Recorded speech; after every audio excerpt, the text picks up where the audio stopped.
CCTV camera যথেষ্ট নেই কেন? তার দায় কে নেবে? সরকারি নেওয়া দরকার, কারণ এটা সরকারি হাসপাতালেই ঘটেছে। সরকারি দায় নিতে হবে আমাদের।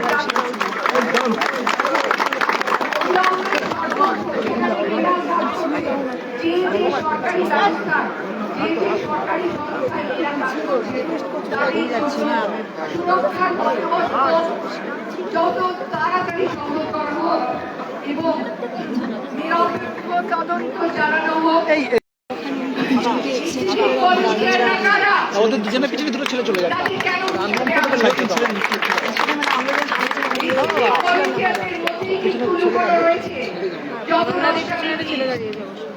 এবং এই সিভিক ভলেন্টিয়ারদের ঢোকা বন্ধ করা হোক। পুলিশের জবাবদিহি করার প্রয়োজন আছে। কেন পুলিশ তক্ষুনি মৃতাকে রক্তাক্ত অবস্থায় দেখেও কেন তক্ষুনি এটাকে একটা আত্মহত্যার ঘটনা বলে ঘোষণা করলো? কিসের ভিত্তিতে ঘোষণা? কিসের ভিত্তিতে ঘোষণা? তক্ষুনি কেন মৃতার পরিবারে ফোন করে জানানো হলো যে সে আত্মহত্যা করেছে? কার নির্দেশে? কেন পুলিশ তড়িঘড়ি তক্ষুনি এত ব্যস্ত হয়ে উঠলো তক্ষুনি পোস্টমর্টেম করার জন্য?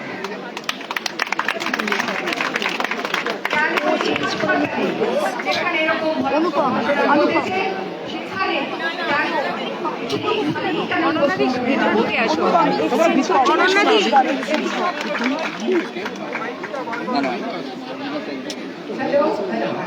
এইসব প্রশ্ন আমাদের সকলের মনে উঠেছে এবং এইসব প্রশ্নের জবাব আমরা চাই। এই জবাব জানবার অধিকার আমাদের আছে এবং আমাদের দাবি যে এই পুলিশের ভূমিকা নিয়েও এখানে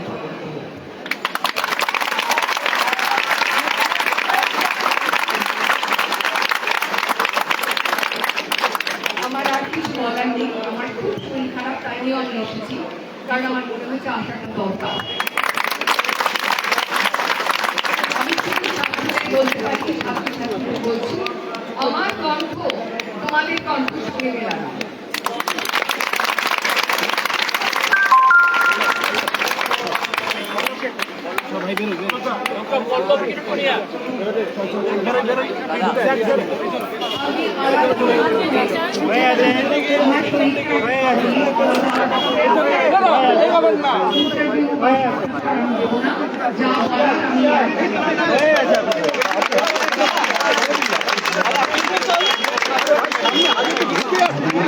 মাঝে আনতে ভালো, মাঝে আনতে পারলে ভালো।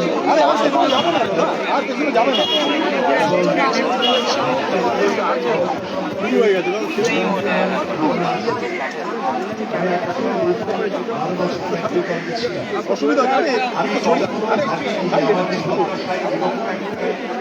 ঘটনা দেখতে যাবো যে ডাক্তার সেটা নিজের হাসপাতালে ধর্ষিত হয়ে খুন হবে, এটা যে করতে পারে আমাদের এই রাজ্যে, এটা আমি কখনো কল্পনাও করি। যে সমস্ত দাবিগুলো আপনারা বললেন সেগুলো তো বলা হয়ে গেছে। একটা জিনিস সেগুলোর সঙ্গে আমি সম্পূর্ণ একমত, ছাত্রছাত্রীদের দাবির সঙ্গে আমি সম্পূর্ণ একমত।